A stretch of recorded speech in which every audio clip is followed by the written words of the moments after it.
자, 오늘은 새로 저희 3프로TV 아침 라이브와 함께하는 분입니다. 우리 IT 스타트업 전문 미디어죠. 아웃스탠딩의 홍선표 기자와 함께 네카오 이야기, 네카오. 네, 네이버 카카오 이야기, 특히 뭐 실적 등등 해서 여쭤보도록 하겠습니다. 홍선표 기자님 어서 오십시오. 어서 오세요. 네, 안녕하세요. 네, 반갑습니다. 주로 우리 기자님은 뭐를 집중적으로 많이 취재를 하세요? 저는 주로 이제 IT 네. 스타트업 업계나 아니면 이제 벤처 캐피털 업계 쪽을 좀 취재를 많이 하고 있습니다. VC나. 네, 그리고 대기업으로는 뭐 당연히 네이버, 카카오가 들어갈 거고, 네. 좀 작은 기업들은 진짜 뭐 5명이 모여갖고 좀 이제 하고 있는 그런 스타트업들까지 찾아다니면서 네. 열심히 그래요? 배우고 있습니다. 그렇습니까? 예. 정말 괜찮은 회사들, 신기한 회사들, 좀 미래가 보인다 이런 회사들도 많이 보이시겠군요. 예. 많은 분들이 이제 되게 열정을 갖고 하시니까 네. 아직은 이제 재무적으로는 증명이 안 됐어도 약간 이분은 잘 되겠다 뭐 그런 느낌을 받을 때가 꽤 회사가 있습니다. 있고. 또 예. 어떤 회사는 얘네들은 이번에도 망하겠다. 근데 그런 느낌도 있죠. 그렇긴 하지만 이제 또 어떻게 될지 모르는 거니까 또 그런 분들이 또 어떻게 되게 잘 되시는 경우도 많이 있거든요. 그래요? 사실은요. 네. 예. 도대체 얘네가 왜 잘 될 수가 없는 회사인데 잘 되는 애들도 있군요. 뭐 나름의 그런 분들도 다 재능이 있으시기 때문에 그래요? 또 이제 기자가 보는 것과 또 사업가로서 재능은 좀 다를 수도 있다는 생각이 들기도 하고요. 그래요. 예. 알겠습니다. 자, 우리 아웃스탠딩이 또 워낙 IT 네. 뭐 이쪽으로 집중 취재를 많이 최고입니다. 하시니까. 업계에서도 인정받는 그 매체가 아웃스탠딩이니까요. 그렇죠. 네. 네. 일단 그러면 그 네카오 얘기를 오늘 해주실 거잖아요. 예. 일단 그 네카오 주주들의 요즘 좀 심리 상태가 어때요? 좀 좋아졌어요? 좀 오르긴 했는데. 아직도? 일단은 제가 이제 오늘 방송 같은 경우는 저 같은 경우는 단순 실적보다도 네. 실적과 함께 약간 그 리더십의 변화와 함께 좀 말씀드리려고 하는데 네. 아무래도 네이버 같은 경우에는 이해진 창업자가 이제 이사회 의장으로 복귀를 한다. 네. 사내 이사로 복귀를 한다. 이런 소식이 전해졌었잖아요. 그러니까요. 한 2주 전쯤에. 네. 그 이후로는 약간 주가도 상당 부분 오르기도 했고 상당히 이제 기대감이 많이 반영이 된 것 같더라고요. 네. 개인적으로 저도 이제 2018년부터 저는 네이버에 좀 장기 투자를 해오고 있습니다. 네. 그러니까 거의 8년째인데 8년 얼마 들어가셨죠? 한 5천만 원 이상 아니. 예. 단가, 평단. 18만 원에 들어갔었습니다. 18만, 17만 원 할 때 들어갔었는데 찌찌찌. 그 이후에 조금 더 이제 근데 저는 여태까지 한 주도 안 팔았었거든요. 네이버를. 그래요? 네네.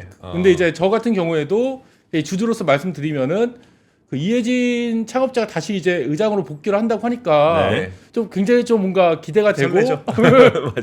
드디어 이제 돌아오시는구나. 돌아오면 뭐가 좀 달라져요, 확실히. 확실히 아무래도 이제 대형 투자라든지 뭐 워낙 잘 아시겠지만 대형 투자라든지 아니면 조직의 그 큰 방향을 바꾸는 정도의 결단은 사실은 이제 오너가 아니면 좀 내릴 수 없는 부분이 있는 거잖아요. 근데 이해진 의장 같은 경우에는 사실 뭐 주식 비율은 그렇게 많지는 않지만 상징적으로는 굉장히 이제 네이버의 거의 정신적 지주이자 네. 마지막 수문장이라고도 볼 수 있는 분이라는 생각이 들어갖고 주주로서도 좀 기대가 되긴 합니다. 예. 그래요. 예. 지금까지 뭐 했어요, 근데 이해진 의장은? 이해진 의장이 네. 2017년에 2018년에 네. 그 사내 이사직을 그만두셨어요. 네. 네. 2017년에는 이사회 의장직을 그만두셨고 네. 한 7년 정도 이제 그 사내 이사직에 떠나 계셨던 거잖아요. 쉰 거예요, 그냥? 아닙니다. 그 GIO라고 네. 글로벌 최고 투자 책임자라는 자리를 맡아왔고 그리고 2020년에는 그 라인 야후 사태 때문에 많이 조명을 받았었잖아요. 그 라인 야후와 그 이번 야후 재팬의 지주사인 A홀딩스 있잖아요. 네. 거기 이사회 의장도 하고 또 대표이사도 맡고. 근데 이제 언론에만 좀 안 알려졌을 뿐이지 제가 이제 네이버 분들한테 듣기로는 회사에도 자주 나오시고 또 이제 업무 일의 한 절반 정도는 해외에 좀 많이 나가셔갖고 좀 네트워크도 많이 넓히시고 네이버가 뭐 사우디도 요즘 많이 나가고 있고 네. 그 전에는 이제 웹툰 들고 이제 프랑스로도 많이 갔잖아요. 그런 것도 사실은 이제 이해진 의장이 상당히 뒤에서 많이 지원을 해줬다. 그 네트워크를 쌓았다. 이렇게 말씀드릴 수 있을 것 제가 같아요. 이제 여쭤본 거 사실은 그거랑 비슷한 건데 네. 어차피 네이버 하면 이해진 의장이 뭐 하겠구나 생각하잖아요. 네. 예를 들어 삼성의 이재용 회장이 잠깐 뭐 경영 일선에서 물러나겠습니다라고 한들 예. 그러면 이재용과는 이제 무관해지나 이렇게 생각하는 사람 없잖아요. 아, 그렇죠. 이혜진이 하겠건 이재용이 하겠건 이렇게 생각하잖아요. 예. 그러면 돌아온다고 하는 게 큰 의미가 있는 건가? 어차피 하던 거 하는 거 아닌가 하는 생각도 하거든요. 그런데 이제 보통은 이제 네. 이사회 의장이 되면은 주요 안건들을 네. 더 먼저 이제 좀 다룰 수 있고 더 직접적으로 책임을 지고 하겠다. 아 그런가요? 예. 좀 그런 의미에서 볼 수 있을 것 같고요. 또 유의미하게 뭐 제가 여기 뒷부분에 다루려고 좀 써두긴 했는데 네. 한 가지 말씀드리고 싶은 거는 이회진 의장의 복귀가 그 지금 최수연 CEO의 연임 네. 결정과 맞물려서 이루어지고 있어요. 그러니까 최수연 CEO는 이미 이사회에서 통과됐기 때문에 네. 3년 더 하는 게 이제 확정이 거의 됐다고 보시면 돼요. 네. 이사회에서 이제 주주총회에서 이제 우리나라에서 그런 게 뒤집어지지는 않잖아요. 네. 그리고 근데 그와 동시에 이제 이혜진 의장이 같이 이제 이사회 의장으로 복귀를 하는데 요거에 대해서는 좀 최수연 CEO는 뭐 최대 매출도 경신하고 그랬으니 네. 그냥 일상적인 경영을 맡기고 좀 큰일은 아무래도 인공지능 그런 거는 좀 내가 좀 해야겠다. 이혜진 의장이 예. 아, 저 뒤에서도 좀 설명드려 준비했었는데 네. 사실 네이버를 보면은 네이버가 최근 몇 년 사이에 좀 인공지능 분야에서 좀 눈높이에 맞지 못하는 성과를 거두고 있다는 지적이 많이 있는 건 사실이잖아요. 네. 그렇죠. 네. 아무래도 이제 그리고 국내 사업적으로 보더라도 아마 기억 잘 나실 텐데 2010년대 중반과 후반 그러니까 이혜진 의장이 딱 네. 이사회를 떠나기 직전까지만 하더라도 네이버가 굉장히 국내 IT 업계에서 절대 강자라는 이미지가 강했는데 그렇죠. 19년 후반과 약간 2020년 초반 접어들고 지금까지 오면서 뭐 그 사이 카카오도 굉장히 많이 커졌고 네. 매출이 이제 한 30% 정도밖에 차이가 안 나거든요. 네이버 카카오가 네이버가 10조고 네. 카카오가 한 7조 5천억 되니까 네. 그렇게 차이가 많이 안 납니다. 예. 그런 점이 하나 있고 또 이제 무시할 수 없는 게 음. 쿠팡이라는 진짜 쿠팡이 무섭게 치고 왔잖아요. 네. 그러니까 과거에는 네이버가 압도적인 절대 강자였다고 하면은 지금도 절대 강자긴 하지만은 좀 요즘은 이제 카카오도 있고 쿠팡도 있고 네. 상대적으로 좀 뭐 좀 업계에서 영향력이 조금 줄어든 거 아닌가. 그리고 이제 뭐 메타도 있고 구글도 있고 엄청 많이 요즘은 치고 들어오니까 네. 이런 상황에서 이제 CEO가 좀 창업자 돌아온 거 아니냐. 사실 재밌는 걸 보시면은 뭐 스타벅스의 하워드 슐츠라든지 네. 그런 사례를 보시면은 이렇게 CEO가 창업자죠. 네. 창업자가 이렇게 떠났다가 다시 돌아오는 거는 아무 때나 이렇게 돌아오는 게 아니거든요. 그냥 나 다시 한번 그쵸. 경영 한번 해봐야지. 이렇게 돌아오시지가 않는 거잖아요. 네. 뭔가 이 조직에 좀 큰 위기가 있다. 이랬을 때 나와갖고 창업자만이 할 수 있는 일을 해야겠다. 이게 전문 경영인은 좀 하기 힘든 일. 지금 이제 그런 일을 위해서 좀 돌아오시는 거 아닌가. 근데 그렇게 그렇게 보고 해서 잘 있습니다. 되는 경우가 꽤 있어요. 글쎄요, 그 하워드 슐츠 같은 경우에도 돌아왔을 때 네. 어느 정도 이제 살려냈고 스타벅스 위기에서 네.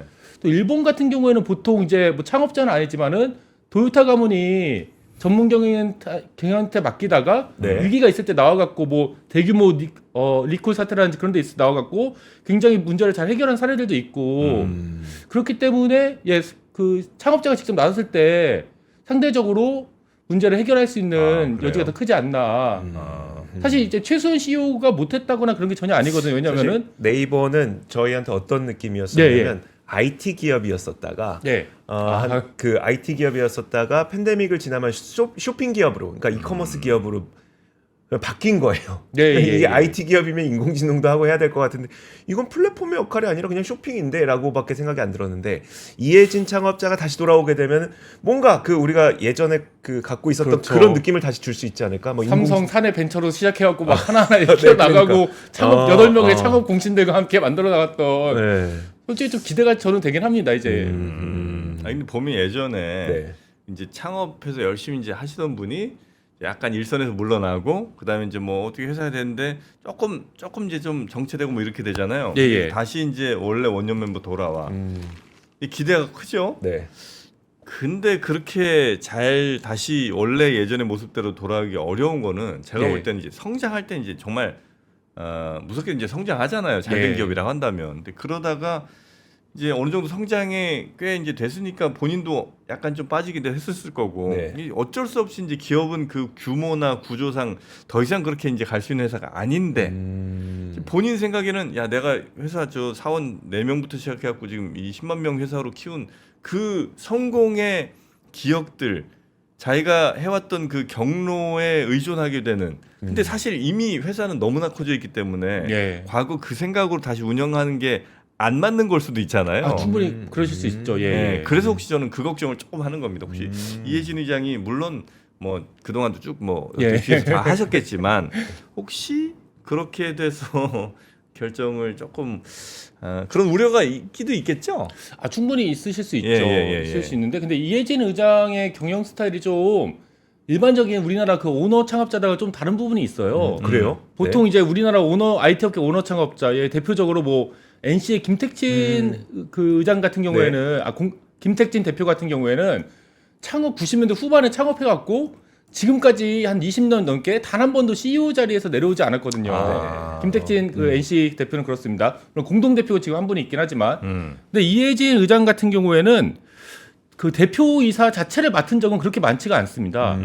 창업 직후인 1999년부터 2000년까지 일단 네이버의 대표이사 2년 맡았고요. 네. 또 기억하시겠지만 네이버와 이제 한 게임이 합병을 했었잖아요. 네네. 합병을 했었을 때 2000년부터 2023년까지 그 김범수 당시 이제 한 게임 창업자, 그렇죠, 네. 예, 지금은 이제 카카오 창업자분이신데 그분하고 3년 동안 이제 같이 공동 대표 하시다가 네. 2004년에는 아예 김범수 창업자한테 당신이 그냥 왜냐면 그 당시에는 한 게임 부분 매출이 더 높았기 때문에 네. 그런 것도 있기 때문에 당신이 그냥 대표이사 해갖고 NHN 자리를 주고 그 대표이사 자리를 주고 2004년부터 2017년까지 계속 이제 이사회 의장으로서 네. 경영을 해오신 거예요. 그러니까 이분은 공식 직하면 이사회 의장 있던 시기가 굉장히 길었죠. 네. 그러니까 약간 그런 류의 경영에 외부적인 활동은 뭐 예전에 네이버 CEO였던 김상현 CEO라든지 네. 아니면 한성숙 대표라든지 이런 그리고 지금은 이제 최수원 대표가 되겠죠. 네. 이런 분들이 좀 하시고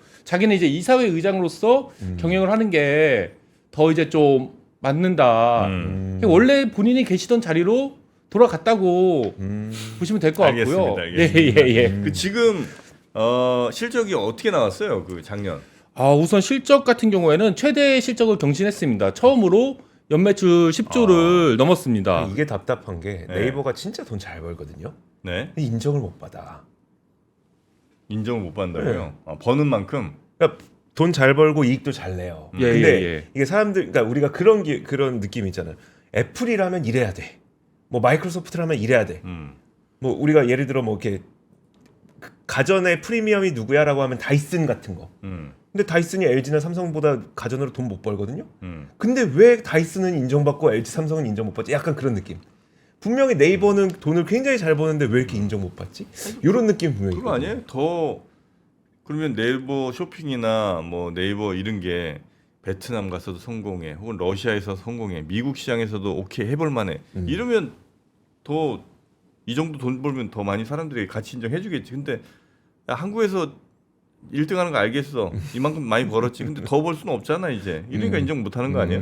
라고 생각하시는 분들이 계시겠죠? 제가 그래갖고 네이버 사실 내부에도 좀 아는 분이 있고 네. 좀 이야기를 들어봤는데 그냥 직설적인 얘기지만 익명으로 이제 저 몇 년 전부터 알던 분이라서 말씀해 주신 건데 네. 그리고 저희 이제 최용식 대표라는 다른 기자가 또 취재한 내용도 덧붙이자면 내부의 목소리입니다. 냉정하게 네이버 서비스를 보면 이익을 늘리고자 큰 투자 없이 계속해서 광고만 추가하는 모습이다.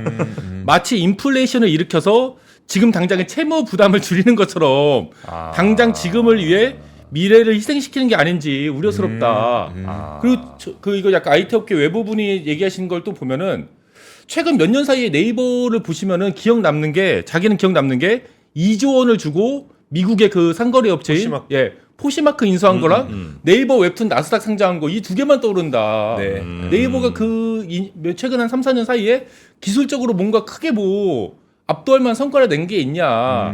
이렇게 말씀하셨는데 사실 제가 이제 실적을 각 부분별로 정리를 해왔는데 네. 좀 그 이유도 말씀드릴게요. 네네. 네이버의 2024년 매출은 10조 7천억 원으로 네. 전년 대비 11% 성장했습니다. 네. 근데 2023년에는 전년 대비 17%, 2022년에는 전년 대비 20% 성장했으니까 이 성장 폭이 줄어드네요. 좀 상당히 줄어들었죠. 사실 2년 전과 비교하면은 절반 정도 된 거죠. 20%였다가 11%였으니까 성장폭이 줄어들었다는 우려가 하나 나오고 있고, 근데 수익성은 괜찮았어요. 영업이익은 1조 9,700억, 거의 2조라고 할 수 있고 네. 이익률은 18%였거든요. 근데 2023년과 2022년에는 그 영업이익률이 15%였거든요. 네. 그러니까 수익성은 더 이제 강화된 거죠. 그런데 약간 방금 말씀하신 것처럼 네이버 뭐 제가 말씀드린 것처럼 뭐 뚜렷하게 나오는 생각나는 게 없다. 네. 너무 이제 안정만 추구하는 거 아니냐 이렇게 말씀하셨잖아요. 네. 근데 그게 이제 실제로 보면은 네이버의 기존 주력 사업이 네이버의 현재 주력 사업이 서치 플랫폼이라고 하는 그 검색 분야에서 네. 나오는 검색 광고와 네. 그 말씀하신 것처럼 커머스 분야에서 나오는 건데 음. 각각 서치 그 검색 부분이 한 3조 9천억, 그 커머스가 2조 9천억이었는데 매출입니다. 네. 근데 여기서 나오는 영업이익이 사실상 네이버 전체 영업이익과 맞먹고 있습니다. 그렇죠. 네. 그러니까 다른 부분에서는 아직까지 다른 신사업에서는 크게 이렇게 성과를 영업이익적으로는 내지 못하고 있고 이 기존의 그 커머스와 쇼핑을 축으로 해서 가고 있는데 네. 요거는 이제 좀 뭔가 혁신이라기보다는 좀 점진적인 개선을 통해서 이제 쭉쭉 나가고 있는 거잖아요. 그러다 보니까 좀 약간 증권가라든지 그런 데서 보기에도 돈은 잘 버지만은 그렇죠. 좀 이게 성장성이 둔화되는 거 아니냐? 실제로 둔화됐잖아요. 네. 그 전년 대비 물론 점점 이제 덩치가 커지니까 네. 그런 건 어쩔 수 없다는 생각이 들지만 그래서 그런 얘기들이 좀 나오고 있는 것 같습니다. 그러니까 쿠팡을 보면은 물류를 통해서 혁신을 일으켜서 이제 돈을 잘 벌고 있고, 예, 그다음에 예. 그 아마존을 보면은 결국은 그 이커머스를 하긴 하지만 결국 대부분의 돈은 AWS에서 돈을 벌어오니까 예. 이런 뭔가 다음 뭔가가 있어야 되는데 네이버는 돈 진짜 잘 벌어. 잘 번다. 끝. 이렇게 지금 되어 있는 상태라서 앞으로 니네가 인공지능 어떻게 할 건데 이런 부분들에 대해서 지금 의문점이 굉장히 많은 상태죠. 인공지능은 돈 못 벌어요. 아예. 제가 또 정리를 했습니다. 네네. 네. 제가 여기를 보고 왔는데요. 그 네이버의 사업 부분이 뭐 서치 플랫폼이 있고 커머스가 있고 그리고 이제 네이버 페이 같은 거 있잖아요. 네. 그 안에 핀테크 부분이 있고 또 이제 클라우드란 부분이 있어요. 네. 클라우드가 약간 인공지능을 그 담당하는 조직이에요. 왜냐면은 아까 그 지난 조금 전 방송에서도 NPU 얘기를 좀 하시는 것 같은데 NPU나 GPU 같은 거를 다 이제 네이버 클라우드에서 사들이는 거거든요. 네. 그리고 다 계열사들한테 그 자원을 배분하는 거라서 사실상 여기가 인공지능을 좀 되게 밀접한 데가라고 보시면 되는데 네. 그 클라우드 부분 매출을 보면은 그 안에서 이제 또 기타 항목에 인공지능 매출이 좀 잡히고 있는데 아직 크지는 않습니다. 이제 600억 연 600억에서 700억 원이니까 근데 이거는 직접적인 인공지능 매출입니다. 이제 간접적인 연관된 매출이 아니고 네. 600억에서 700억 원을 직접적으로 이제 거기서 벌어들이고 있다. 네. 네. 이렇게 이해하시면 될 것 같은데 네이버 덩치가 이제 10조잖아요. 10조인데 이제 600억이면은 사실은 그렇게 아직 비중이 네. 크다고는 말씀드리기는 힘들 것 같습니다. 0.6% 정도 되는 것 같네요. 7%. 이 돈은 많이 여기다 쏟고 있어요. 돈을 이제 상대적으로 네. 많이 투자하고 있는데 네. 제가 예전에 안 그래도 이거 네이버 클라우드 관련해 갖고 그 여기다 이제 몇 천억 이제 기계장치 취득비라는 명목을 보면은 그 얼마나 투자하고 있는지 알 수 있거든요. 네. 그게 몇 천억이 돼 갖고 근데 몇 천억이 되게 많아 보이지만 사실은 이제 뭐 메타라든지 구글 그런 쪽은 이제 몇 조씩 쓰니까 네. 너무 적긴 적더라고요. 그래서 이제 네이버 클라우드 그 담당자분한테 전화를 한번 해봤더니 이거는 뭐 쩐의 전쟁이라서 우리가 밀릴 수밖에 없다. 근데 사실은 그 딥시크 여기서도 좀 많이 다루셨잖아요. 네네. 근데 이제 그 업계분 얘기를 들어보면은 딥시크가 나와서 이제 가장 자기는 통쾌했던 게 네이버나 카카오가 그동안 왜 인공지능 개발 못하냐고 물어봤을 때 항상 했던 말이 GPU 없어서 못한다는 얘기였거든요. 네. 근데 이제 그분이 느끼기에는 그럼 딥시크는 어떻게 개발했냐. 자기는 이제 딥시크 효과가 가장 좋은 게 우리나라 산업계에 맨날 그 GPU만 거리는 이게 좀 약간 비하적인 발언일 수 있지만 GPU 무쇠분들의 입을 좀 조용하게 만든 게 난 너무 기쁘다. 이거는 솔직히 더 노력했으면 할 수도 있는데 제대로 된 전략을 못 찾아서 네. 못했던 거다. 사실 이제 그렇게 이제 볼 수 있을 것 같습니다. 네. 여튼 뭐 예. 나름 열심히 투자도 하고 있지만 그 글로벌 빅테크에 비해서 뭐 비교할 수 있는 수준은 아니고 다만 이제 딥시크 나오면서 우리도 한번 이렇게 좀 다른 방향으로 공략해 볼 수 있는 어떤 토대는 좀 된 것 같다. 이런 정도의 희망을 갖고 있는 거군요. 토대가 됐다기보다는 토대가 이제 만들 수도 있을 것 같다. 토대를 만들 수도 있을 것 같다. 또 네이버 그 최수연 대표가 그 이제 실적 발표를 하면서 이런 되게 의미심장한 말을 남겼어요. 그동안 네이버의 AI 정책은 이제 소버린 AI라고 네, 해갖고 뭐 주권 AI 이게 어떤 의미냐면 각 나라는 각 나라의 그 문화에 맞는 AI를 갖고 있어야 된다 자체적인. 네. 그리고 한국의 AI는 그렇기 때문에 한국 문화를 반영해서 우리 네이버가 만들겠다 이 전략이었는데 굉장히 이제 의미심장한 얘기를 한 게 여태까지는 그러면 네이버의 모든 서비스는 네이버의 하이퍼 클로바 X를 통해서 한다는 게 네이버의 이 기본 방침이었거든요. 네. 그러니까 이걸 갖고 막 사우디에도 이제 수출을 하시고 열심히 하셨는데 네. 근데 앞으로 약간 외부의 LLM 그러니까 생성형 언어 모델 그냥 AI 모델이라고 볼 수 있죠. 네. 이 AI 모델에 문호를 좀 개방할 수도 있다. 할 수도 있다고 좀 되게 의미심장하게 한마디 남겼거든요. 여태까지의 포지션하고는 상당히 달라졌는데 네. 왜 이런 말이 나왔냐? 그 며칠 전에 또 샘 올트먼이 이렇게 와갖고 네. 카카오 이제 정신화 대표하고 이제 악수하면서 이제 카카오 서비스에 이제 챗 GPT 버전이 좀 들어가게 됐거든요. 네. 이제 그런 모습을 보니까 그 좀 네이버로도 약간 우리도 뭔가 이런 거에 대해서 의견을 낼 필요가 있을 것 같다 판단하셨을 것 같고 사실 요즘 AI 업계를 보면은 완전히 그 지금 거의 춘추전국 시대 거의 이제 뭐 합종 연행이 이루어지고 있는데 예를 들어서 야놀자 같은 경우에는 구글하고 완전히 손을 잡았고 네. KT는 뭐 MS 쪽하고 손을 잡았고 SK는 뭐 미국에 있는 그 한번 퍼플렉시티라는 분도 저희가 한번 모신 적 있었잖아요. 네, 네. 퍼플렉시티 미국의 굉장히 그 생성형 그렇죠. 검색 네.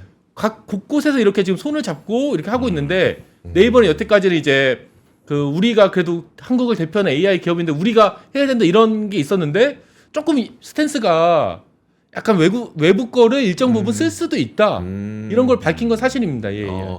자 그럼 이제 카카오 카카오. 한번 예. 넘어가 보면 네. 사실 그 카카오는 사법 리스크가 있지만 예, 예. 오픈 AI 샘 올트먼과 그 정신화 대표가 사진을 찍고 나서 카카오에 대한 이미지가 달라진 것 같거든요. 예, 이게 예. 카카오는 어떤 상태예요, 그러면? 아, 제가 이미지가 죄송하지만 이제 어떻게 달라지셨는지 카카오가 할 것 같아. 카카오 잘할 것 같다고 하시는 카카오가 건가요? 뭔가 뭐 그 정도까지는 예. 아니지만 예, 예. 오픈 AI까지 만약에 그 이식을 하게 된다면 카카오는 워낙 오밀조밀하게 소비자들이 원하는 것들 예, 잘 예, 해왔었잖아요. 그러니까 이게 뭘 할 수 있을까에 대한 기대감이 있는 어떠세요? 이게 좀 업계에서 IT 업계에서 바라보는 시선과 좀 그 기자님께서 바라보시는 그 일반적인 시선이 좀 다를 수도 다를 있다는 수 생각이 있어요. 드는데 IT 업계에서는 진짜 왜냐면 카카오가 자기들 자체적인 거 만들겠다고 코GPT 2.0 그런 네네, 거 만들겠다고 네. 전임 뭐 홍은택 CEO 때부터 수차례 얘기했습니다. 수차례 얘기했는데 한 번도 기한을 못 맞췄고 지금도 못 만들었거든요. 네. 그러다 보니까 IT 업계에서는 결국 맨날 저렇게 한다고만 말하고 결국 못한 다음에 외부 기술 갖다가 이제 어떻게든 이제 또 네. 뭐 이모티콘 같은 거 좀 이용해갖고 이모티. 하는 거 아니냐. 왜냐면 좀 약간 아무래도 스타트업 업계분들은 그래도 약간 자체적으로 기술을 개발하고 그러길 원하시거든요. 왜냐면 또 이제 다 그런 그렇죠. 자존심이 있으셔서 하시는 네. 분이니까. 네. 사실은 그 카카오가 좀 뭐 외연을 넓히기 위해서 이렇게 했다기보다는 냉정하게 얘기하면은 저도 그 말이 맞는 것 같아요. 그 기술 개발이 좀 뒤쳐졌고 그리고 카카오 같은 경우에는 이미 그 작년 7월부터 외부 기술을 도입할 수 있다는 거를 그가 좀 약간 속된 표현일 수 있지만 약간 밑장을 네. 그때부터 많이 까셨어요. 그 정신하 대표가 각종 개발자 컨퍼런스 그런 데 가갖고 외부 기술 도입하는 거 도입하고 있다. 꼭 우리 기술만 고집 안 하겠다. 네. 그래갖고 그 작년 10월에 개발자 컨퍼런스인 카카오 IF라는 데가 있거든요. 거기 가서도 이제 외부 기술을 되게 얘기했었는데 이미 제가 좀 취재한 바에 따르면 그 한 달 전에 9월부터 오픈 AI 쪽하고 좀 접촉을 하고 계셨더라고요. 네. 이미 그걸 염두에 두고 오픈 AI 기술을 좀 사올 걸 좀 염두에 두고 말씀하셨던 것 같아요. 그리고 결국은 이제 그 샘 얼트먼 와갖고 이렇게 이제 했는데 그 계약 내용을 보면은 뭐 사실 이제 샘 얼트먼이 굉장히 카카오 영업을 잘했습니다. 왜냐면은 뭐 구체적인 계약 조건은 모르지만 그 챗 GPT가 그 우리 같이 일반인들 쓰는 용도 있지만 네. 기업들한테 아주 크게 납품하는 용도도 있어요. 챗 GPT 그 엔터프라이즈라고 네. 그것도 이제 카카오에 그냥 상당히 크게 파신 것 같더라고요. 그러니까 샘을 거기 공식 보도 자료도 나옵니다. 네. 그렇기 때문에 이제 샘 올트먼 입장에서는 카카오 같이 이제 계열사가 210여 개에다가 조직 구성원이 16,000명인 그런 회사한테 이제 자기네 엔터프라이즈 상품 판 거잖아요. 네. 그러니까 이제 이제 정신한 대표는 굉장히 중요한 클라이언트란 말입니다.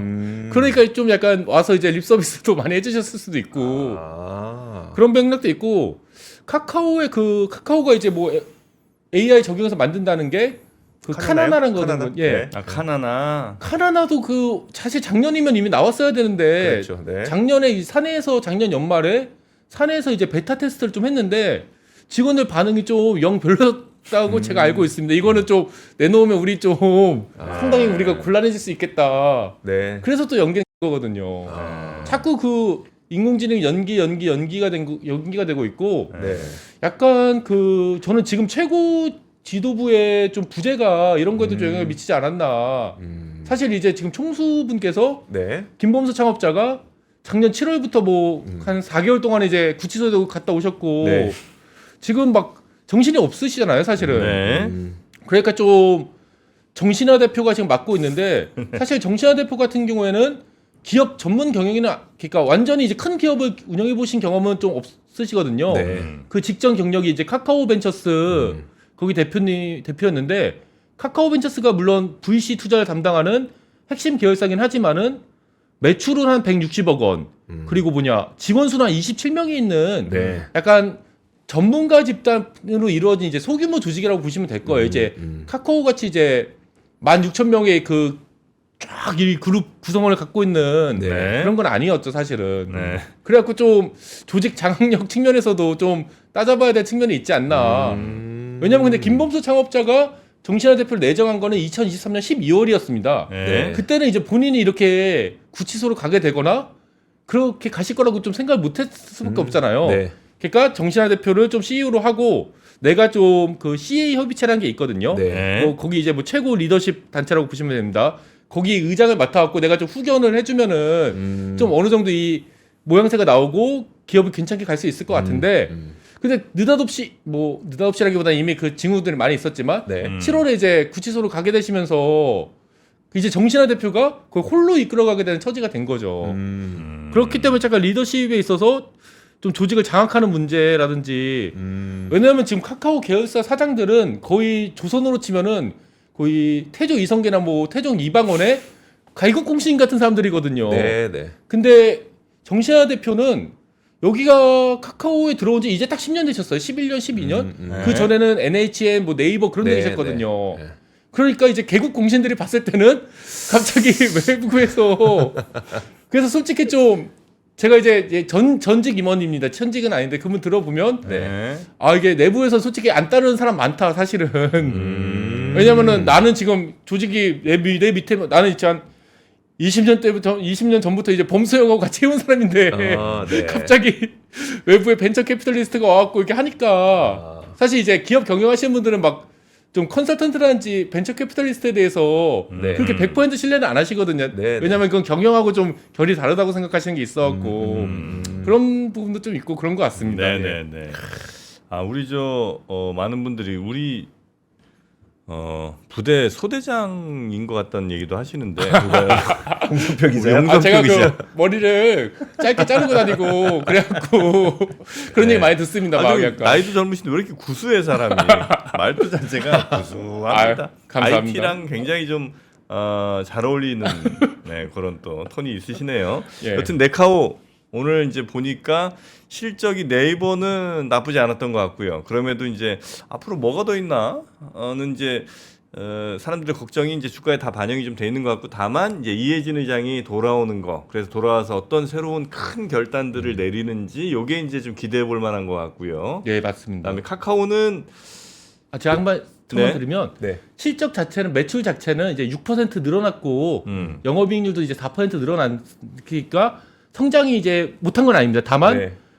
자신들보다 몸집이 더 큰 네이버는 10%대 성장을 했는데 카카오는 7조 5천억인데 이제 6% 성장을 했다고 하면은 네. 사실상 그 성장 속도가 훨씬 더 정체됐다고 봐야 되기 때문에 네. 그 점은 좀 이제 우려라고 왜냐면 이제 물가 상승률도 있는데 물가 상승은 대충 한 2% 3%라고 보면은 네. 매출은 이제 6%였고 영업이익은 이제 4%고 영업이익률도 네이버보다 낮아요. 영업이익률도 6.2%입니다. 네네. 근데 이제 네이버는 아까 말씀드렸듯이 18%였잖아요. 네. 네. 그러니까 이게 몸집도 자꾸 더 날렵하게 그래도 할 수 있을 텐데 아직 성장할 여유도 많아 보이는데 좀 안 되고 있다. 네. 이 정도로 말씀드릴 이 수 있을 것 정도로만 같습니다. 일단 말씀 듣겠습니다. 예, 예. 자, 앞으로도 뭐 저희와 함께 하실 예. 시간들이 많이 있을 테니까요. 홍선표 기자님 오늘은 여기서 마무리하고 네, 다음 주에 뵙겠습니다. 고맙습니다. 감사합니다. 네, 감사합니다. 네, 이제